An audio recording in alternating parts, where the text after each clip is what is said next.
வானத்தில் ஏறியே மின்னல் பிடிக்கிறவன்.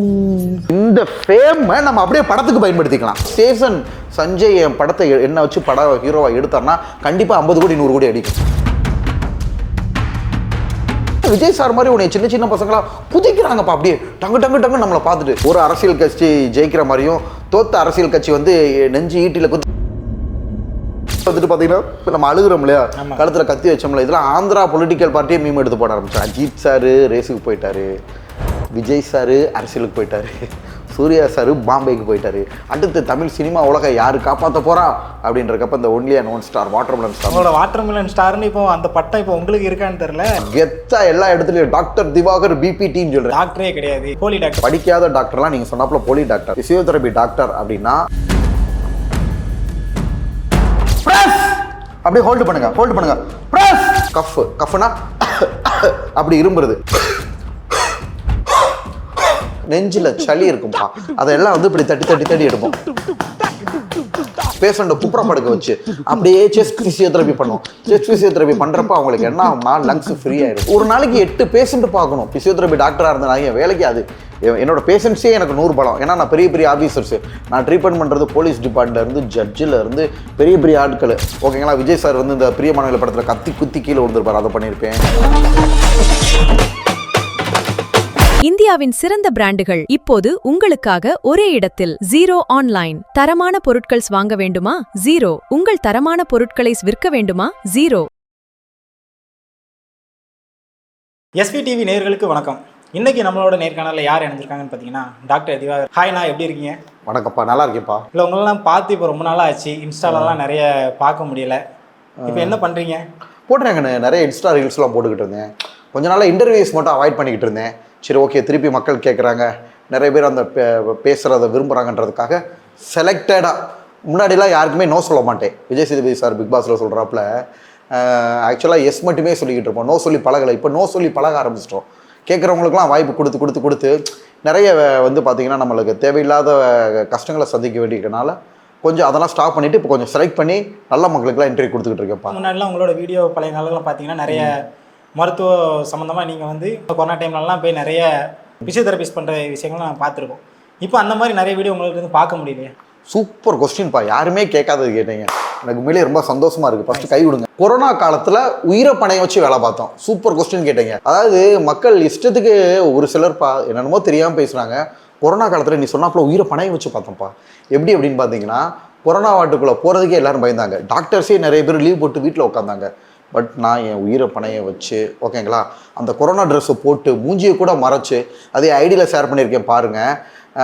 பட் என்னதான் அந்த ட்ரெஸ்ஸை அவுக்கிறப்ப எப்படியாவது மேலே பட்டுரும், ஓகேங்களா. ஸோ அதுக்கான வேக்சின் போட்டு, கொரோனா வேக்சின் 1 2 போட்டு உயிரை கொடுத்து வேலை பார்த்தேன்ப்பா. Heavy practice. கொரோனா டைமில் நாங்கள் என்ன பண்ணுவோம், ஆக்சிஜனோட அளவு அதிகப்படுத்துறதுப்பா. எப்படி எல்லா சேனல் இல்லாமல் கேட்டீங்க. ஆக்சுவலாக நானே இது எதிர்பார்க்கல. நல்ல கொஸ்டின். கொரோனா டைமில் உயிரை பணைய வச்சு பண்ணியிருக்கோம்ப்பா. அந்த ஆண்டவர் வந்து உண்மையிலே எனக்கு எங்களுக்கெல்லாம் மறுபிறப்பை கொடுத்துருக்காரு. கொரோனான்றது ஒரு பெரிய கொடி நோய் கண்ணு. டக்குன்னு வந்து பார்த்தீங்கன்னா அது இன்ஃபெக்ட் ஆச்சுன்னா அப்படியே இன்ஃபெக்ட் ஆச்சு, டெஸ்ட் பண்ணி பார்த்தா எங்களுக்கு பாசிட்டிவ்னு வந்திருக்கும். ஏன்னா உள்ளே இருக்க டாக்டர்ஸ்லாம் ஒரு அளவுக்கு மேலே சலிச்சு போயிட்டு எல்லா பேஷண்ட்ஸ்க்கையும் நான் ரொம்ப டிஸ்டன்ஸ் பண்ண முடியாதுப்பா. நீங்கள் எல்லாரும் இருமுனாலே, நார்மலான உள்ளவங்க இருமுனாலே கொரோனா டைமில் ஓடி போய் ஒளிஞ்சிங்க. நாங்கள் அப்படி கிடையாது. என் முன்னாடியே பேஷண்ட்டை இரும்ப சொல்லி நான் முன்னாடியே நிற்பேன்ப்பா. பிசியோதெரபியில் 2 டெக்னிக் இருக்குது. COUGH கஃப்னா அப்படி இரும்புறது. HO இன்னொரு கஃப் இருக்குது, HICUF கஃபிங், ஓகேங்களா. கஃபிங் இந்த டெக்னிக்கை வந்து பார்த்தீங்கன்னா இந்த 2 டெக்னிக்கும் உடம்புல இருக்கிற நெஞ்சில் இருக்கிற சளியை வெளிக்கொண்டு வருது. Okay sir. பேஷண்ட்டை செய்ய சொல்லி கஃபிங் அப்படின்னு சொல்லிட்டு அந்த இரும்புறது மூலியமாக உடம்புல இருக்கிற சளியை, அதாவது சளியில் தானே உங்களுக்கு அந்த கொரோனா கிருமி இருக்குது, நாங்கள் முன்னாடி உடுப்பு போட்டுக்கிட்டு முன்னாடி செய்ய சொல்லுவோம். நெஞ்சில் சளி இருக்கும்ப்பா, அதெல்லாம் வந்து இப்படி தட்டி எடுப்போம். இப்படி பேஷண்ட்டுக்கு ஐசியூவில் என்னோட வீடியோலாம் பார்த்தீங்கன்னா தெரியும். ப்ரீத்திங் எக்ஸசைஸ், மூச்சு பயிற்சி. மூச்சு லங்ஸில் நிறைய பகுதி இருக்கும்ப்பா. பிராங்கோ பல்மனரி செக்மெண்ட் அப்படின்னு சொல்லுவோம். நீங்களாம் லங்ஸ்னால் சும்மா லங்ஸ்ன்னு நினைப்பீங்க. ஒவ்வொரு செக்மெண்ட்டாக இருக்கும். Upper lobe, middle lobe, lower lobe இப்படி இருக்கும். ஒவ்வொரு அந்த எந்த இடத்துல கிருமி இருக்கோ ஸ்டெதஸ்கோப் வச்சு செக் பண்ணிடுவோம். நாங்கள் படிக்கிறோம் சொன்னோம் இல்லையா, lungs upper lung, middle lung, lower lung இருக்கும், ஓகேங்களா. ரைட் சைடு லெஃப்ட் சைடு இருக்கும். ஒன்றில் வந்து அப்பர்லேருந்து அப்பர் லோப்பு லோவர் லோப் மட்டும்தான் இருக்கும். அது எந்த இடத்துல சளி இருக்குன்னு ஸ்டெதோஸ்கோப்பை வச்சு கண்டுபிடிச்சி அதுக்கேற்றாப்புல பொசிஷன் பண்ணுவோம். பேஷண்ட்டை குப்புறப்படுக்க வச்சு அப்படியே செஸ்ட் ஃபிசியோதெரப்பி பண்ணுவோம். செஸ்ட் ஃபிசியோதெரப்பி பண்ணுறப்ப அவங்களுக்கு என்ன ஆகும்னா லங்ஸ் ஃப்ரீ ஆயிரும்ப்பா. நிறைய கிளைண்ட்ஸ் பிடிக்கணும் அப்படிங்கிறதுக்காக நீங்கள் வந்து இன்ஸ்டால இன்ஃப்ளூயன்சராக வந்தீங்களா, அப்படி இல்லை வேறு ஏதாவது காரணங்களுக்காக? சூப்பர் கொஸ்டின்ப்பா. உண்மையிலேயே வந்து பார்த்தீங்கன்னா நான் அப்போல்லாம் வந்துட்டு நான் வந்து சாதாரண பட்டன் ஃபோன் தான் யூஸ் பண்ணேன். ஃபேஸ்புக் கூட அதிகம் வர்றதில்ல. ஃபுல்லாக வீடு வேலை அதுவே எங்களுக்கு டைம் சரியாக இருக்கும். ஓகேவா? ஸோ அந்த மாதிரி இருக்கிற பட்சத்தில் கொரோனா டைமில் யதார்த்தமாக மொபைல் வாங்கினோம். என்ன மொபைலு? ஆண்ட்ராய்டு மொபைல் வாங்குகிறோம். அதில் ஃபேஸ்புக்கை இன்ஸ்டால் பண்ணுறோம். அப்போ என்ன ஆகுதுன்னா யதார்த்தமாக நம்ம ட்ரீட்மெண்ட் வீடியோஸ் உள்ளே போடுறேன். உள்ளே போட்ட உடனே இப்போ நான் வந்து பார்த்தீங்கன்னா ஃபிசியோதெரப்பி டாக்டர்ஸ் இடையில ஃபேமஸ்ப்பா. இப்போ வெஸ்ட் பெங்காலில் இருக்காங்கன்னா வெஸ்ட் பெங்காலில் இருக்க எல்லாருமே டாக்டர் திவாகர்னா யாருன்னு தெரியும். அவங்க அங்கேருந்து இப்போ அனுப்புகிறாங்க. We are not accept we are அதாவது இப்போ வந்து பார்த்தீங்கன்னா now you are watermelon star. ரொம்ப எல்லாருமே ஹாப்பி ஆகிறாங்க. இங்கேருந்து ஒரிசா எல்லா ஸ்டேட்டில் இருக்கிற ஃபிசியோதெரபிஸ்ட்டும் ஃபாலோ பண்ணுவாங்க. என்னன்னா நம்ம பாடி லாங்குவேஜ் பிடிக்கும், கிளாஸ் எடுப்பேன். அதே சமயத்தில் வந்து ஃபிசியோதெரப்பி ஒரு மேட்டர்னால் அதை பற்றி ஒரு 1/2 hour பேசி வீடியோ போடுவேன், லைவ் போடுவேன். அதில் வந்து ரொம்ப அசுர வளர்ச்சியாக பெருக ஆரம்பித்தேன். அப்போ ஃபிசியோதெரபிஸ்ட் டாக்டர்ஸ்க்குமே நிறைய பேர் பயப்படுறாங்க. என்னடா இவன் மதுரையில் வீட்டை விட்டு கிளினிக் விட்டு வெளியில் வர மாட்டான், யாரு கூடயும் சேரவும் மாட்டான், இவர் வீடு வேலைன்னு இருப்பேன். இப்போ கடைசியில் வந்து பார்த்தீங்கன்னா தமிழ்நாடு ஃபுல்லாக ரீச் ஆனால் இப்போ இந்தியா ஃபுல்லாக ரீச் ஆகிட்டானே அப்படின்ட்டு. இந்தியா ஃபுல்லாக எனக்கு கூட ஒரு ஆசை இருக்குன்னு போட்டிருப்பேன். இந்தியன் அசோசியேஷன் ஆஃப் ஃபிசியோதெரப்பியில் ஸ்டேட் பிரசிடென்ட்டுக்கெலாம் நான் நிற்க போகிறேன்லாம் போட்டிருந்தேன். ஸோ அப்படிலாம் ஒரு மைண்டு ப்ராக்டிக்ஸு வீடுன்னு இருந்த ஒரு காலத்தில் வந்து பார்த்தீங்கன்னா நாள் ஆக ஆக ஆக ஆக என்ன ஆகுதுன்னா காம்படிஷன் ஹெவியாகுதுப்பா. இப்போ நான் வந்து 2011 படித்து முடிச்சுட்டு போனேன். அதுக்கப்புறம் வந்து பார்த்தீங்கன்னா 12, 13 நாள் ஆகிட்டே இருக்கு இல்லையா? ஆகிட்டே இருக்கிறப்ப மக்களோட இது குறைய ஆரம்பிக்குது. அதாவது பேஷண்ட்ஸோட எண்ணிக்கை வந்து பார்த்தீங்கன்னா குறையுதுன்னா ரொம்ப குறையலை. முன்னாடி 10 கேஸ் பார்க்கணும்னா 20 கேஸ் ரொம்ப ரஷ்ஷாக இருக்கும். என்னடா எங்கேயோ தப்பு நடக்குது என்னடா பார்த்தா பழைய மார்க்கெட்டிங் போர்டு அடிச்சு ஓட்டுறது. நான் என்ன பண்ணுவேன்னா போர்டு அடிச்சு ஓட்டுறது. ஆமாம், அது ஒரு பக்கம் மார்க்கெட்டிங் இருக்கும். இப்போ அந்த நோட்டீஸ் கொடுக்குறது அந்த மாதிரிலாம் போய்கிட்டு இருந்துச்சு. அதுக்கப்புறம் இன்ஸ்டாவில் ட்ரீட்மெண்ட் வீடியோ போட ஆரம்பிச்சதும் சோசியல் மீடியாவில் போட்ட ஆரம்பிச்சதுக்கப்புறம் ஆட்டோமேட்டிக்காக அதை பார்த்து நிறைய பேஷண்ட்ஸ் வர ஆரம்பிச்சாங்க. ஸ்கூலு காலேஜில் கொஞ்சம் நல்லா ஜாலியாக ஒரு மாதிரி தான் இருப்பேன். நாடக போட்டினா நம்பர் 1, ட்ராமா காம்படிஷன், பேச்சு போட்டி, ஓகேவா? பாட்டு போட்டியில் ஒரு தடவை என்னமோ ப்ரைஸ் வாங்கியிருக்கேன், அவ்வளோதான், ரொம்ப வாங்கினதில்ல. பட் எதுனாலும் நான் ரொம்ப கொஞ்சம் தூரம் நல்லா இருப்பேன். கல்ச்சரல்ஸ்லாம் பயங்கரமாக இருப்பேன். காலேஜ்லேயே அப்படி இருப்பேன். ஓகேவா? ஸோ இது ஏதாவது ஒரு ரூபத்தில் சினிஃபீல்டில் கொண்டு போகணும். அப்போ எனக்கு ஒரு எண்ணம். பட் இதையே பெருசாக நினச்சதில்ல. என்ன ரீசன் தெரியுமாப்பா? படிப்பு நான் நல்லா படிப்பேன். கமெண்ட்ல பார்த்தீங்க அப்படின்னா ஃபர்ஸ்ட் நீங்கள் ஒரு டாக்டரே கிடையாது, நீங்கள் வந்து ஒரு போலி டாக்டர், அந்த மாதிரி கமெண்ட்லாம் சித்தரிக்காங்க. அதெல்லாம் உங்க பார்க்கும்போது உங்கள் மனநிலை எப்படி இருக்கும்? படிக்காத டாக்டர்லாம் நீங்கள் சொன்னாப்புல போலி டாக்டர், ஃபிசியோதெரபி டாக்டர் அப்படின்னா +2 முடிச்சுட்டு 5 வருஷம் படிச்சிருக்கணும். நான் படித்த படிப்பு பேர் என்ன தெரியுங்களா? இப்போ கெத்தா எல்லா இடத்துலையும் டாக்டர் திவாகர் பிபிடின்னு சொல்கிறேன்ல, பேச்சுலர் ஆஃப் ஃபிசியோதெரப்பி. +2 முடிச்சுட்டு 5 years படிக்கணும். அது நிறைய பேருக்கு ஃபிசியோதெரப்பினா டாக்டரா என்னன்னே தெரியாதுப்பா. ஆக்சுவலாக இது ஒரு டாக்டர் படிப்பு. ஓகேவா? ஃபிசியோதெரப்பின்றது இது ஒரு தனி டிபார்ட்மெண்ட். சிலவங்க உடம்பு வலி இருக்கும், கை கால் வலி, அந்த மாதிரி வலிக்கெல்லாம் அவங்க டாக்டர் பார்க்கறதுக்கு டைம் இல்லாத நேரத்தில் அவங்களே வீட்டில் செல்ஃபாக பார்த்துக்கிற மாதிரி ஏதாச்சும் ஐடியா இருக்கா சார்? நிறைய பேர் மூட்டு வலிக்கு ஐடியாவே இல்லாமல் இருக்காங்க. கேட்டால் நீர் கட்டினுவாங்க அப்படின்வாங்க. இன்னும் இது எல்லாத்துக்கும் பேர் மூட்டு தேய்மானம். மூட்டு தேய்மானம்னா 2 எலும்பு இருக்கு இல்லையா? 2 எலும்புக்கு இடையில ஸ்பாஞ்ச் மாதிரி இப்போ எப்படி நான் இது குஷன் தானே, அது மாதிரி இந்த 2 எலும்புக்கு இடையில குஷன் இருக்கும். அது பேர் கார்டிலேஜ். அது தேஞ்ச உடனே தான் ஒரு எலும்பு இன்னொரு எலும்பும் உரசும். அந்த கார்டிலேஜ் தேஞ்சிச்சுன்னா புதுசாக வளராது. அதுக்கு மருந்து மாத்திரையே கிடையாது. இது வரைக்கும் கண்டுபிடிக்கல. எதுக்கு டாக்டர்ஸ் எக்ஸ்ரே எடுத்து பார்க்குறாங்கன்னா தேய்மானத்துக்கு 2 எலும்பு இப்படி ஒட்டிக்கிட்டு இருக்கும். ஓகே, எலும்பு ஜவ்வு இவ்வளோ அடியாயிருச்சு, போய் ஃபிசியோதெரப்பி பண்ணுங்கன்றாங்க. அப்பேற்பட்ட பேஷண்ட்டு சமணம் போடக்கூடாது, குத்த வச்சு உட்காரக்கூடாது, மாடிப்படி ஏறக்கூடாது. என்ன ரீசன்னா ஆல்ரெடி ஜவ்வு தேஞ்சு ஒன்னோட ஒன்று உரசி எலும்பிக்கிட்டு இருக்கு.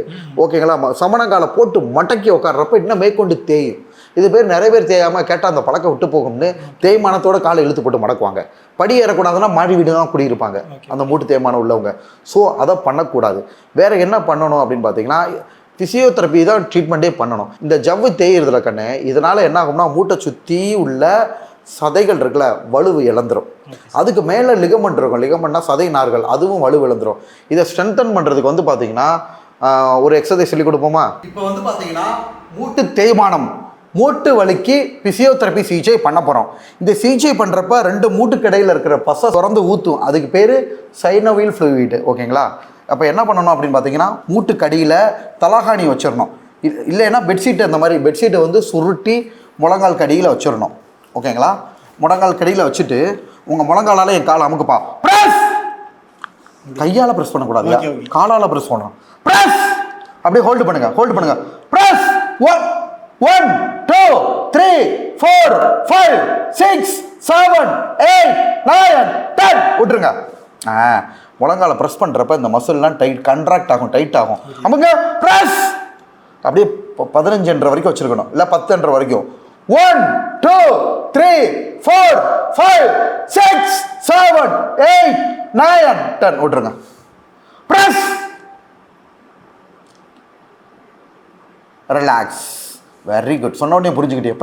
ப்ரெஸ் பண்ணுறப்ப பாருங்க இந்த மசில் இப்படி கண்ட்ராக்ட் ஆகுது, அப்படியே பிடிக்குதுக்கா. ரைட்டு, பிடிக்கிறது தான் அதான் மசில். விட்டுருங்க. ப்ரெஸ் இந்த மாதிரி செய்யணுங்க ஒரு 400 தடவை 500 தடவை. ஓகேங்களா? இந்த மசில் பேர் குவாட்ரிசெப்ஸ் ஸ்ட்ரென்தனிங் அது. ஓகேங்களா? இன்னொரு எக்ஸசைஸ் வந்து பின்னாடி ஏறி உட்காருங்க, 2 காலையும் நீட்டுங்க. 2 காலையும் இப்படி நீட்டி ஹோல்டு பண்ணும். 1 2 3 4 5 6 7 8 9 10 விட்ருங்க. நீட்டுங்க. 1 2 3 4 5 6 7 8 9 10 விட்ருங்க. மூட்டு தேய்மானம் உள்ளவங்க, மூட்டு வலி உள்ளவங்க இதை பண்ணலாம். சூப்பர். நான் சும்மா மக்களுக்கு ஒரு டிப்ஸாக தான் கேட்டேன், நீங்கள் அதை செஞ்சே காட்டிட்டீங்க. நீங்கள் கொரோனா டைமில் பண்ண விஷயங்கள் எல்லாமே ரொம்ப சூப்பராக இருந்துச்சு. அதே போல் நீங்கள் எந்தெந்த ஊருக்குலாம் போய் பண்ணியிருக்கீங்க? அந்த ஆக்சுவலாக மதுரையில் வந்து இப்போ போலீஸ் கமிஷனர் ஆஃபீஸில் பண்ணியிருந்தோம். கமிஷனர் சார் எனக்கு பர்மிஷன் கொடுத்தாங்க. கலைஞர் நியூஸ்லாம் அதை வந்துருச்சு, அதெல்லாம் நான் போட்டு காட்டுறேன். எல்லா போலீஸ் ஆஃபீஸருக்கும் கொரோனா வராமல் தடுக்கிறதுக்கு மூச்சு பயிற்சி மூலியமாக ஆக்சிஜனோட அளவு அதிகமாக்கிறதுக்கும் சில கொரோனா பற்றிய விழிப்புணர்வும் பண்ணேன். அப்புறம் நான் வந்து டெல்லிக்கு போயிருந்தேன் எங்கள் ஃபிசியோதெரபி ப்ரொஃபஷனல் விஷயமா. அப்போ டெல்லி போலீஸையும் விடலை. டெல்லி போலீஸ் பிரைம் மினிஸ்டர் ஆஃபீஸில் இருப்பாங்க தெரியுமா போலீஸ். போகும்போது நீங்களா கேட்டீங்களா அவங்களா அவங்ககிட்ட வந்து? நானாக போய் தான். Super question. நானாக போய் தான் பண்ணேன். சார் இந்த மாதிரி I'm from Tamil Nadu, I'm physiotherapist doctor Divakar, I want to do some awareness program regarding corona கோவிட்னோடனே அவங்களும் பர்மிஷன் கொடுத்துட்டாங்க. டெல்லியிலையும் போய் பண்ணேன். எங்கே தெரியுங்களா? கமிஷனர் டெல்லி பிரைம் மினிஸ்டர் ஆஃபீஸுக்கு அங்கே வெளியில் எதிர்ப்பாருங்கள்ல ஃபோர்ஸில், அவங்களுக்கு போய் பண்ணேன். எங்கள் ஹெல்த் மினிஸ்டர் பார்க்கறதுக்காக போயிருந்தேன். அவங்களாம் எங்கே இருப்பாங்கன்னு பார்த்தீங்கன்னா நிர்மன் பவன் அந்த மாதிரி இருக்கும் டெல்லியில். அங்கே ஹெல்த் மினிஸ்டர் வெளியில் இருப்பாங்கள்ல போலீஸு, அவங்களுக்கும் போய் அதுக்கப்புறம் வந்துட்டேன். அப்போ பஞ்சாப் போலீஸில் அவங்களாம் நல்ல இன்ட்ரெஸ்டாக இருக்காப்பா. அதர் ஸ்டேட் பீப்புளெலாம் கொஞ்சம் திறமையான லாங்குவேஜ் கம்யூனிகேஷன்லாம் உங்களுக்கு எப்படி? அது இங்கிலீஷ் இருக்குல்ல. ஆமாம், போலீஸ் ஸ்டேஷனில் வேலை பார்க்குறவங்களாம் ஓரளவு. ஆக்சுவலாக நம்ம ஊரில் வந்து பார்த்தீங்கன்னா நான் நார்மலாக இங்கிலீஷ் யூஸ் பண்ணுவேன். டெல்லி போய் கொஞ்சம் இதுதான். ஏன்னா நிறைய பேர் படித்தவங்க கூட இங்கிலீஷ் யூஸ் பண்ண மாட்டாங்க, ஹிந்தி தான் அதிகமாக யூஸ் பண்ணுவாங்க. பட் நான் இங்கிலீஷில் பேசினோன்னே இங்கிலீஷில் பேச ஆரம்பிச்சிட்டாங்க, அது ஒன்றும் பிரச்சனை இல்லை. பஞ்சாபில் அப்படி அப்ரிஷியேட் பண்ணுவாங்கப்பா. தமிழ்நாட்டிலேருந்து ஒரு ஆள் வந்து இப்படி நல்லா இன்ட்ரெஸ்ட்டாக பண்ணுறதை பார்த்துட்டு அவங்க நல்லா அப்ரிஷியேட் ஆனாங்க, பாராட்டவும் செஞ்சாங்க. இப்போ கூட அதில் நான் அங்கே டெல்லி போலீஸுக்கு அவருக்கு ட்ரீட்மெண்ட் பண்ண வீடியோ கூட வச்சிருக்கேன். அவர் நம்பர் அப்போ இணையதளத்தில் வைரலான டைமா இல்லைன்னா? வைரலான டைம் தான். டாக்டர் ஸ்டடியில் செம்ம வைரல். டைம் இல்லை கண்ணு, ஃப்ரெண்ட்ஸே வச்சுக்கிறதுக்கு உனக்கு நேரம் இருக்காரு மதுரையில். ஆமா, நானும் உங்க வீடியோஸ் நிறைய ஃப்ரெண்ட்ஸ் கூடலாம் இருந்த மாதிரி. உண்மை அதுதான். தனியா ஒரு நாளைக்கு 8 பேஷண்ட் பார்க்கணும். பிசியோதெரபி டாக்டராக இருந்தேன் வேலைக்கு. அது என்னோட பேஷண்ட்ஸே எனக்கு 100 பலம். ஏன்னா நான் பெரிய ஆஃபீஸர்ஸ், நான் ட்ரீட்மெண்ட் பண்ணுறது போலீஸ் டிபார்ட்மெண்ட்ல இருந்து, ஜட்ஜில் இருந்து பெரிய ஆட்கள். அவங்க கூடயே அவங்க வீட்டுக்கு ட்ரீட்மெண்ட் போனேன்னா ஒரு 3 மாதம் அப்படியே ட்ராவல் ஆகும். 6 மாதம் போவேன். ஒரு போலீஸ் ஆஃபீஸர்லாம் 2 வருஷமாக ட்ரீட்மெண்ட் பண்ணேன், படுத்து படிக்கையாக இருந்தார்.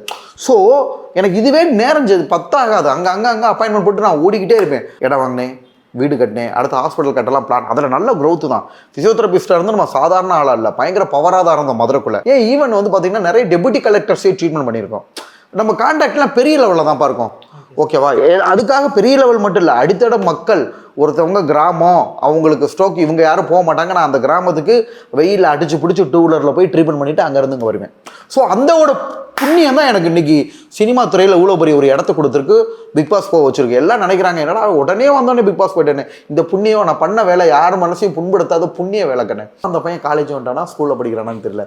2012 11 12 அந்த மாதிரி டைமில் உடஞ்சி ஃப்ராக்சர் ஆகி கட்டு போட்டாங்க. திருப்பி காலை மடக்க முடியாது. அப்போ இருந்து உள்ளே போகிறப்ப காலை மடக்கிறதுனா பயங்கரமாக வலிக்கவும் செய்யும். நல்லா அவனை போய் விளையாடி கொஞ்சி கிஞ்சி ஃபிசியோதெரபி காலை மடக்கிறதா சும்மா டக்குன்னு மடக்கிறதுல மேடுப்ளேஷன் அப்படின்னு சொல்லுவோம். மேடுப்ளேஷன்னா உள்ளே கொடுக்குற மூட்டுக்கெல்லாம் கசைச்சு விட்டு மடக்கி. பையனோட கால் வந்து ரொம்ப சாஃப்டாக இருக்கும், ரொம்ப இது பண்ணுவாங்க. ஒருத்தவங்களுக்கு கால் அடிபட்டுருச்சு, கட்டு போட்டாங்கன்னா காலை மடக்க முடியாதுப்பா. மொத்தம் காலை மடக்கணும்னா 130 டிகிரி, இது காலை தொங்க விட்டா 90 டிகிரி, இப்படி டிகிரி கணக்கில் நான் கொண்டு வரணும். அந்த பையனுக்கு என்ன பண்ணோம், ஃபஸ்ட்டு 30 டிகிரி, அப்புறம் அப்படியே கொஞ்சம் 90 டிகிரி, அப்புறம் அப்படியே கொஞ்சமாக பிசியோ பண்ணி பழைய மாதிரி காலை மடக்கிட்டான். நான் ஒழுங்காக மடக்கலைன்னு வச்சுக்க, அவனால் குத்த வச்சு உட்கார முடியாது, டாய்லெட் போக முடியாது, நடக்க முடியாது, சைக்கிள் ஓட்ட முடியாது. அது எல்லாத்துக்கும் நாங்கள் காலம் மடக்கிறோம், சும்மா ரொடக்கம் மடைக்கிறது இல்லை, சவு கிழிஞ்சு தெரிச்சு போயிடும். இப்போ அந்த பையன் பயங்கரமாக இருக்கானா, அந்த ஊர்லேருந்து ஒருத்தர் வந்திருந்தார். இப்போ கேட்டேன் லேட்டஸ்ட்டாக அந்த பையன் பேரை சொல்லி எப்படி இருக்காருன்னு கேட்டேன். நல்லா அப்பயே நான் சரி பண்ணிட்டேன், எனக்கு தெரியுமில்ல, அப்பயே சைக்கிள் ஓட்டிட்டான், அப்பயே எல்லாமே பண்ணிட்டான். இந்த மாதிரி நிறைய பேஷண்ட்ஸ் இருக்குது. இந்த மாதிரி அவுட்டருக்குலாம் நம்ம நிறைய டாக்டர்ஸ் ரிஸ்க் எடுக்க மாட்டாங்க. இப்போ மதுரையிலேருந்து நத்தம்னு ஒரு ஊர் இருக்குது, ஒரு வயசான பாட்டிக்கு ஸ்ட்ரோக்கு, நான் ரிஸ்க் எடுத்து போனேன், ரொம்ப அவுட்ரு. போய் ஈவினிங் வந்து அப்போலாம் மதுரையில் ஒரு ஹாஸ்பிட்டலில் ஒர்க் பண்ணேன்ப்பா, மீனாட்சி மிஷன் ஒரு ஹாஸ்பிட்டலில். அங்கே ஒர்க் பண்ணிவிட்டு அங்கே நான் போயிட்டு எங்கள் வீட்டுக்கு வர்றதுக்கு நைட்டு 12 மணி ஆயிரும். நைட்டு 12 மணி ஆயிரும். அப்போ அது ரொம்ப அவுட்டராக இருக்கும், பல கஷ்டங்கள் பட்டிருக்கோம், 1-2 கஷ்டம் இல்லை, ஓகேவா. ஸோ இதோட புண்ணியம்லாம் எங்கே போகும், நிறைய முடியாதவங்க, இதாவது பரவாயில்ல, பக்கவாதம் வந்தவங்களாம் கை தூக்கணும்னா கை இப்படி பொத்துன்னு விழுகும், காலத்துக்குனா பொத்துன்னு விழுகும், யூரின் மோஷன்லாம் பெட்டில் தான் போய்கிட்டு இருப்பாங்க. ஸோ அவங்களாம் அவங்களோட இடத்துக்கே போய் அவங்கள ட்ரீட்மெண்ட் பண்ணி, ஸோ மதுரையில் வந்து பார்த்திங்கன்னா நம்ம டாப் புகழில் இருக்கோம். எனக்கு இதுக்கே நேரம் சரியாக இருக்கும். அப்படி இருக்கிற பட்சத்தில் ஃபேஸ்புக்கில் வர்றப்ப நல்லா இருந்துச்சு. டாக்டர்ஸ்னால் எப்படி இருப்பாங்க, ஃபிசியோதெரபிஸ்ட்னா செம்மையாக இருப்பாங்க. நீங்கள் யாராவது ஒரு ஃபிசியோதெரபி டாக்டர்னா பாருங்களேன், க்ளீன் ஷேவ் இருக்கும், ஓகேவா, பார்க்குறதுக்கு ஷர்ட் பேண்ட்டு டக்கின் பண்ணி பெல்ட்லாம் போட்டு பயங்கரமாக இருப்பாங்க. அதனால் காலையில் கிளம்புறப்பே அந்த ரீல்ஸ் போட்டு போகிறது முகம் வாடுறதுக்கு முன்னாடி. அப்புறம் இடையில போய் ஏதாவது அவுட்டரில் கிராமம் போனால் நான் அங்கேயும் ரீல்ஸ் போடுவேன். நார்மலாக போடுற வீடியோ ட்ரீட்மெண்ட் நான் பண்ணேன் இல்லை, மடங்க நீட்டுங்க நடிப்பு அரக்கன் அதெல்லாம் அவங்க சொல்லும் போது கூட அது வந்து உங்களை கலாய்க்கிற மாதிரி ஒரு ஃபீல் ஆகுமா, இல்லை நம்மளை வந்து இன்னும் உற்சாகம் ஏற்றுறாங்க, நம்மளை வந்து பெரிய ஆளாக இது பண்ணுறாங்க அப்படின்னு நீங்கள் நினச்சிக்கிட்டு அந்த இடத்துல நீங்கள் வெளியே வந்து கொடுக்குறதா எப்படி சார்? ஸ்டார் அங்கீகாரம் கிடைக்கிறது ரொம்ப கஷ்டங்கண்ணே. ஸோ மக்கள்கிட்ட இருந்தே அந்த அங்கீகாரம் எனக்கு கிடைச்சது ஒரு பெரிய ஒரு, அது அப்படி ஃபுல்லாகவே மாறி ஆப்போசிட்டாக வெறுக்கிற ஒரு இருக்கு எல்லாரும். திவாகரா அப்படிங்கிற ஒரு வெறுக்கிற ஒரு ஃபீல் தான் வருது. ஏன்னா உங்களை இன்ஸ்டாவும் தள்ளி விட்டு போயிறாங்க. முன்னாடி வெயிட் பண்ணி பார்த்தவங்க இப்போ இப்படி இவனுக்கு வேற வேலை இல்லை அப்படிலாம் இல்லை கண்ணே. ஒரு உண்மையை சொல்லவா, அதை எப்படி பார்க்குறீங்க? ஆரம்பத்துல இருந்து கொஞ்சம் இப்போ அசுர வளர்ச்சியில் இப்போ நம்ம இருக்கோம். வீட்டில் 5 பேர்னா 3 பேர் 4 பேருக்கு நம்மளை தெரியுது. இப்போ எப்படி விஜய் சார் 5 ஓட்டுக்கு 3 நான் சொன்னேன், விஜய் சாருக்கு வந்து வீட்டில் 5 பேர்னா 5 ஓட்டில் 3 ஓட்டு மெஜாரிட்டி ஓட்டு விழுகுன்னு சொன்னேன். அதே நபர்கள் தான் வீட்டில் 5 பேருக்கு 3 பேர் உங்களுக்கு தெரியுதுன்றாங்க. இது எவ்வளோ பெரிய வெற்றி. 50 படம் நடிச்சு ஒருத்தவங்களுக்கு கிடைக்கிற பப்ளிசிட்டி எனக்கு இன்னும் வந்து 5 படங்கள் தான் நடிச்சு, சின்ன வேடம் தான், இன்னும் நம்ம ஹீரோவாக கூட நடிக்கல, இப்பயே எனக்கு கிடைச்சிருக்கு. இந்த பப்ளிசிட்டியை பயன்படுத்தி இன்னும் நம்ம பெரிய லெவல் போகிறோம். அதாவது என்னன்னா, நம்மளுக்கு டிவி ஷோ இதுக்குள்ளேயும் நுழையில, வெறும் மக்கள் மத்தியமே ட்ரெண்ட் ஆனோம். அதை எங்கே கொண்டு போச்சு, சின்ன டிவி ஷோஸ் கொண்டு போச்சு, ஈவென்ட் கொண்டு போச்சு. அப்புறம் படங்கள்ல 5 படங்கள் நடிக்க ஆரம்பித்தோம். அடுத்த லெவலை தாண்டி போய் இப்போ பெரிய லெவல் போகிறப்ப அதிகமாக வந்து பார்த்தீங்கன்னா இந்த மாதிரி தொந்தரவுகள் ட்ரோல் அதிகமாகும். முன்னாடி விட இப்போ அதிகமாக வாட்ச் பண்ணுறாங்க கண்ணு. நான் ஒரு 5 வீடியோ போட்டேன்னா ஒரு வீடியோ மில்லியன் வியூஸ் போயிருக்கும். நீங்கள் இப்போ எடுத்து பாருங்கள், சாக்லேட் கொடுத்த வீடியோ, ஹெல்மெட் அவேர்னஸ் வீடியோ, நான் சாப்பிட்ட வீடியோவே மில்லியன் வியூஸ் போயிருக்கு. கருப்பு படம் வந்துச்சு, சூர்யா சாருக்கு உங்களை மாதிரி ஒரு யங்ஸ்டருக்கு நான் அனுப்பிச்சு விட்டேன், இதில் கமெண்ட்டை படித்து பார்ப்பான்னு. கிட்டத்தட்ட 100 கமெண்ட்டுக்கு 80 கமெண்ட் பேட் கமெண்ட். 80 என்ன, 100க்கு 99% பேட் கமெண்ட், ஓகேங்களா. அவ்வளோ பெரிய இதை எதுக்கு சொல்ல வரேன்னா, மக்கள் என்னையவே கேட்குறீங்களே, கமல் சார் வந்து ஒரு ப்ரெஸ் மீட் கொடுக்குறாரு, கொஸ்டின் கேட்டாங்க, அவர் என்ன பண்ணிட்டாருன்னா மக்களுக்காக தானே அதை பண்ணிட்டு டக்குன்னு போயிட்டாரு. அவரே கீழே கமெண்ட்ல ஃபுல்லாக கழுவி விட்டுறாங்க. அவ்வளோ பெரிய லெஜெண்ட் கமல் சாரே, ஓகேங்களா. இது வந்து இயற்கை கண்ணு. ஃபேமஸ் ஆகிட்டா பேடு கமெண்ட் வருது, அவங்கள பற்றி தப்பாக பேசுறது, அவங்களுக்கு பிரச்சனை கொடுக்கறது, அவங்களுக்கு தொந்தரவு கொடுக்கறது, அந்த மாதிரி இது வந்து சகஜம். எப்படி ஷிப் இல்லாமல் ரிவரை கிராஸ் பண்ண முடியாதோ, இந்த மாதிரி சோதனைகளை வந்து கிராஸ் பண்ணணும். நான் அப்போ வெறும் நார்மலாக ஃபிசியோதெரபி டாக்டராக இருக்கப்போ நிம்மதியாக இருந்தேன், எனக்கு எந்த ஒரு இதுவும் கிடையாது, ஓகேங்களா. ஃபேமஸ் ஆனப்போ சின்ன ஆட்கள் பண்ணாங்க, அவங்களுக்கு நான் தக்க பதிலடி கொடுத்தேன். ஒரு லெவலுக்கு மேலே என்னை பற்றி பேசுகிறவங்களுக்கு நான் ஸ்டாப் பண்ணிட்டேன். ஏன்னா எத்தனை பேர் கொடுக்குறது, ஒரு ஆள் 2 ஆள் கொடுக்கலாம், அது பேசுறது நல்லா தெரியல, ஓகேவா. அதுக்கப்புறம் பிக் பாஸ் போகிறதுக்கு முன்னாடியே பாருங்கள், அப்போ மட்டும் சும்மாவா பாருந்தாங்க, நிறைய பேர் கழுவி ஊற்றுனாங்க. என்ன ரீசனா, நம்ம பாப்புலாரிட்டி பொறாமப்பட்டவங்களும் அப்படி பேச வருது. அப்படி ஒரு 20% வந்து சும்மா ஜாலிக்கு பேட் கமெண்ட் போடுவான், ஆனால் அவனுக்கு நம்மளை பிடிச்சிருக்கும், ஓகேங்களா. ஒரு 80% பேர் என்ன பண்ணுவாங்கன்னா, அவன் வயிற்றுச்சலில் பேசுவான், ஒவ்வொருத்தவங்க ஒரு டைப்பாக இருப்பாங்கன்னு, அதெல்லாம் நான் கண்டுக்கல. ஆனால் அதே இது பிக் பாஸ் போனப்போ ஓட்டாக கன்வெர்ட் ஆச்சு. இருக்கிற அதிகமாக ஓட்டை பார்த்துட்டு இருந்தால் இப்போ கூட என்னோட எடுத்து பாருங்க, இவர் தான் டைட்டில் ஒன்று உள்ளே போட்டிருக்கான். மற்றபடி எப்பயும் போல தான் நம்ம இருக்கும். பட் முன்னாடியை விட இப்போ இருக்கிறது அசுர வளர்ச்சி. கருப்பு படத்தில் டிராஃபிக் கிளியர் பண்ண வந்த டிராஃபிக் போலீஸ் என்னை பார்த்துட்டு பேசுகிறத 10 நிமிஷம் பார்த்தாரு. நீங்கள் இருக்கிறனால க்ரௌடாக இருக்குது, வாங்க கூட்டு வந்தார். கூட்டு வந்துட்டு கை கொடுத்தாரு. உங்களோட உச்சரிப்பு, நீங்கள் பேசுனது, இதெல்லாம் சத்தியமாக நடந்ததுக்குன்னு, நீங்கள் அவ்வளோ நல்லா பேசுகிறீங்க, வாழ்த்துக்கள் தம்பின்ட்டு போனாங்க. ஸோ அதெல்லாம் பார்க்குறப்ப எனக்கு ரொம்ப சந்தோஷமாக இருந்துச்சு. ஒரு போலீஸ் ஆஃபீஸர், உங்களோட உச்சரிப்புகள் நம்ம அதனால் இப்போயும் நம்ம இப்போ இருக்கிறது ரொம்ப ஹையர் ரேஞ்சில். இப்போ ஒரு படத்தில் நம்ம ஹீரோ ஆகிட்டோன்னு வச்சுக்கோங்களே, கிட்டத்தட்ட ஈஸியாக 20 கோடி 30 கோடி கலெக்ஷன் ஆகலாம். அஜித் சார் ரேஸுக்கு போயிட்டாரு, விஜய் சார் அரசியலுக்கு போயிட்டாரு, சூர்யா சார் பாம்பேக்கு போயிட்டாரு. அடுத்து தமிழ் சினிமா உலக யார் காப்பாற்ற போகிறா அப்படின்றக்கப்ப இந்த only and one star watermelon ஸ்டாரோட என்ட்ரி இருக்குன்னு சொன்னேன். நம்ம முதலமைச்சர் சாரோட சன்னு வந்து சேசன் சஞ்சய் தானே. சேசன் படத்தில் வந்து ஹீரோவை நடிக்க ரொம்ப ஆசை தான் படுறேன். ஹீரோ என்ன ரீசன் அப்படின்னு பார்த்தீங்கன்னா, இப்போ நீங்கள் கேட்டீங்கல்ல, முன்னாடியை விட ஆனால் என்னென்ன உங்களுக்கு ஏதோ ஃபேம் குறைஞ்சிருச்சா, முன்னாடி விட இப்போ தான் அசுர வளர்ச்சியாக இருக்கும். வீட்டில் 5 பேர்னா 3 பேருக்கு நம்மளை தெரியுது. இந்த ஃபேமை நம்ம அப்படியே படத்துக்கு பயன்படுத்திக்கலாம். என்னை வச்சு எடுத்தால் கண்டிப்பாக 50 கோடி, அதுவும் சேசன் சஞ்சய் என் படத்தை என்னை வச்சு ஹீரோவாக எடுத்தார்னா கண்டிப்பாக 50 கோடி 100 கோடி அடிக்கும். நான் ஆரம்பத்தில் வர்றப்ப விளையாட்டா பிக் பாஸ் நம்ம சேனல் வந்திருந்தேன். அப்போ நீங்கள்லாம் கேட்டீங்க பிக் பாஸ் என்னை அப்போ கேட்டீங்க, சீசன் 8க்கு கேட்டீங்க, 9ல் போயிட்டேன் இல்லையா. அடுத்து படம் நீங்கள் படத்துலையும் நடிச்சிட்டேன், டாப் ஹீரோ கூடயும் நடிச்சாச்சு. ஓகேங்களா, நம்ம என்னைக்கு ஹீரோ ஆகுறது? அது இன்னொன்று சொல்ல மறந்துட்டேங்கண்ணே, சேசன் சஞ்சய்க்கு ஒரு சவால். எங்களை மாதிரி ஒரு சோசியல் மீடியாவில் வளர்ந்தவர், இப்போ என்ன மாதிரி ஒரு நபரை வச்சு அவர் படம் எடுத்தாருன்னா, ஹிட்டு கொடுத்தாருன்னா அவருக்கு ஒரு பெரிய சாதனை. ஆல்ரெடி 50 படம் நடித்தவங்களை போய் நடிக்க வச்சு அதில் பணம் எடுக்கிறது ஒரு மேட்டரே இல்லை. பட் சேசன் சஞ்சய் வந்து ரொம்ப திறமையானவர். ஓகேங்களா, ஸோ அவர் கண்ணில் எங்களை மாதிரி நபர்களை வச்சு படம் எடுத்து அதில் வந்து ஒரு 50 கோடி 100 கோடி ஹிட்டு கொடுத்தாருன்னா அவர் ஒரு பெரிய சாதனை. ஓகேங்களா, ஆல்ரெடி வளர்ந்தவங்கள பெரிய ஹீரோவை டாப் ஹீரோவை அவங்கள ஹீரோயினை போடுறத விட இவர் நல்லா திறமையாக இருக்காரு, மக்களால் பேசப்படுறாரு. ஈவன் ஏன் எங்கள் வீட்டில் எல்லாரும் கேட்குறாங்க, என்ன விஜய் சார் மாதிரி உன்னை சின்ன பசங்களா குதிக்கிறாங்கப்பா, அப்படியே டங்கு நம்மளை பார்த்துட்டு எவ்வளோ சந்தோஷமாக இருக்குன்ற. ஒரு கோயிலுக்கு போய் என் வீடியோ ஃபுல்லாக பாருங்கள், நிறைய வந்து மக்கள் என்கிட்ட வந்து பேசுகிறப்ப அதை தான் நான் எடுத்துகிட்டு போய் செல்ஃபி எடுக்கிறது. ஏன்னா மக்கள் பலத்தை தான் நான் பெரிய பலமாக நினைக்கிறேன். சின்ன வாண்டுக கோயிலுக்கு போகிறேன், ஃபோனை வாங்கிட்டு குதிக்கிறாங்கப்பா. இப்போ சென்னையில் தங்கியிருக்கேன், ஃபோட்டோ பிடிக்கிறதுக்கு பேசுகிறதுக்கு. நான் இப்போ தங்கியிருக்க ரூமில் வாண்டுங்க 5 பசங்க. அந்த 5 பசங்களை என்ன பண்ணுறானுங்க, ஓடியாந்து மேலே ரூமுக்கு கதவை தட்டுறாங்க. ஓகேங்களா, ஸோ இதெல்லாம் ஒரு பெரிய வெற்றி தானே. ஸோ விஜய் சாருக்கு அப்புறம் அதிகமாக குழந்தைங்கள, பெண்கள் ஃபேன்ஸு, அதிகமாக குழந்தைங்களும் கேட்ச் பண்ண ஒரே ஸ்டார் வாட்டர்மெலன் ஸ்டார் தான்ப்பா. உங்களோட பட்டமே இப்போ பறி போயிடுச்சு தான் நான் சொல்லுவேன். உங்களோட வாட்டர்மெலன் ஸ்டார்னு இப்போ அந்த பட்டம் இப்போ உங்களுக்கு இருக்கான்னு தெரில. ஆக்சுவலாக கண்ணு ஒரு ஆள் ஃபேமஸாக இருந்தாங்கன்னா அந்த வார்த்தையை எடுத்து போட்டு அடுத்தவங்களுக்கு போடுறது சகஜம். இதே பிக் பாஸ்லேயே இருக்கிறப்ப வந்து பார்த்தீங்கன்னா நான் நடிப்பு அரக்கன்னு சொல்கிற மாதிரி ஒருத்தவங்க நடிப்பு அரக்கின்னு போட ஆரம்பித்தாங்க. ஆக்சுவலாக நான் பேசுனதுக்கப்புறம் தான் அந்த நடிப்பு அரக்கன் அரக்கின்றதெல்லாம் அதிகமாக யூஸ் பண்ண ஆரம்பிச்சிச்சு. நிறைய பொலிட்டிக்கல் மீமே போகும் என்னை வச்சு, தெரியுங்களா. ஒரு ஆள் ஃபேமஸாக இருந்தால் அது எல்லா பக்கம் போகும். பொலிட்டிக்கல் மீம் வந்து பார்த்திங்கன்னா ஒரு அரசியல் கட்சி ஜெயிக்கிற மாதிரியும் தோத்த அரசியல் கட்சி வந்து நெஞ்சு ஈட்டியில் குத்து அப்படின்னு உழுகிற மாதிரியும் என்னை வச்சு பல மீம்ஸ் போச்சு. இது வந்து நான் ஆரம்பத்திலே போட்டாங்க எலெக்ஷன் டைமில், பிஃபோர் 5 இயர்ஸ். அப்போ ஆந்திராவில் நடந்த இதுலேயே வந்துட்டு பார்த்தீங்கன்னா நம்ம அழுகிறோம் இல்லையா, கழுத்தில் கத்தி வச்சோம்ல, இதெல்லாம் ஆந்திரா பொலிட்டிக்கல் பார்ட்டியே மீம் எடுத்து போட ஆரம்பித்தாங்க. இது சகஜம்ப்பா, இதுதான் வளர்ச்சி. ஒரு ஆள் ஃபேமஸ் ஆகி நல்லா வந்துட்டாங்கன்னா இந்த மாதிரி சொல்கிறப்ப இந்த டெர்மினாலஜி அடுத்தவங்களுக்கு யூஸ் பண்ணுறது. இவங்க ஒரு பக்கம் மட்டும் போடலை. நேற்று இந்த அண்ணாவை பார்த்தேன், கூல் சுரேஷ் அண்ணாவை. அவர் எப்போ பேசினாலும் திவாகரன் இழுக்காமல் இருக்க மாட்டார். என்ன ரீசனா, திவாகரை பற்றி பேசினா தான் நாங்கள் போவோம். பிக் பாஸ் வந்தப்பெல்லாம் அவரே சொல்லியிருந்தார், இவனுக்கு தான் அதிக ஓட்டு, ஒரு ஆள் 2 ஆள்லப்பா அதிக ஓட்டு விழுகுது. என் வீட்டில் இருக்க சின்ன பசங்களாம் கேட்டேன், டே யாருக்கிட்டா போடுவீங்க. நான் திவாகரை பார்த்ததில் பேசுனதில் சொன்னார் பாருங்க, உண்மை அதுதான். அரசியல் ரீதியாக பயன்படுத்தியிருக்காங்க. ஏன் நிறைய அமைச்சர்களே என்னை வச்சு ட்ரோல் பண்ணியிருக்காங்க, நடிப்பாருக்கன் போட்டிருக்காங்க. நான் வந்ததுக்கு அப்புறம் தான் அந்த நடிப்பாருக்கன்றதே அதிகமாக யூஸ் பண்ணப்படுதுப்பா. அந்த பட்டம் உங்களை விட்டு பறி போயிடுச்சுன்னா இது வந்து வாட்டர்மெலன் ஸ்டார்னா யாருன்றது எல்லாருக்குமே தெரியும். அதான் எல்லார் மனசுலையும் ஆழமாக பதிஞ்சிருச்சு. ஓகேங்களா, அவங்களுக்கு பண்ணுறதே சும்மா அது இவங்கன்னு இல்லைப்பா, ஒவ்வொரு டைமில் ஒருத்தவங்களுக்கு நாங்கள் யூஸ் பண்ணுறாங்கன்னு சொல்லிட்டேன் இல்லையா. ஒவ்வொரு டைமில் அதுதான் வளர்ச்சி. ஒரு ஆள் பெரிய ஆள் இருந்தாங்கன்னு வச்சுக்கோங்களேன், அந்த டெர்மினாலஜியை ஒவ்வொருத்தவங்களுக்காக யூஸ் பண்ணி பழகிக்குவாங்க. நீங்கள் பிக் பாஸில் பார்த்துருப்பீங்க, கிட்டத்தட்ட 60 நாள் இருப்பேன். 60 நாளுக்கும் ஒவ்வொரு சீனாக நடிச்சு காமிச்சிருப்பேன். ஓகேங்களா, வீரபாண்டிய கட்டபொம்மன், நம்ம என்ன பண்ணாலுமே அது ஐகானிக்கு தான். ஓகேங்களா, விஜய் சார் வந்து இந்த பிரியமானவர்கள் படத்தில் கத்தி குத்தி கீழே விழுந்திருப்பார், அதை பண்ணியிருப்பேன். கிட்டத்தட்ட நான் இருந்தப்போ ஒரு ஆக்ஷன்றது நிறைய பண்ணியிருக்கேன்ப்பா. இது சில விஷயங்கள் வந்து மக்கள்கிட்ட ஆழமாக பதிஞ்சிருச்சு. வாட்டர்மெலன் ஸ்டார்னு அது பட்டம் கொடுத்தது. நீங்கள் நடித்ததெல்லாம் நான் பார்த்துட்டேன். எனக்காண்டி ஒரு சாங் மட்டும் பாடுங்க. கண்டிப்பாப்பா, விஜய் சார் சாங்கை பாடிடுவோமா? பாருங்க. வானத்தில் ஏறியே மின்னல் பிடிக்கிறவன், பூக்களை பறிக்கவும் கைகள் நடுங்குகிறேன்.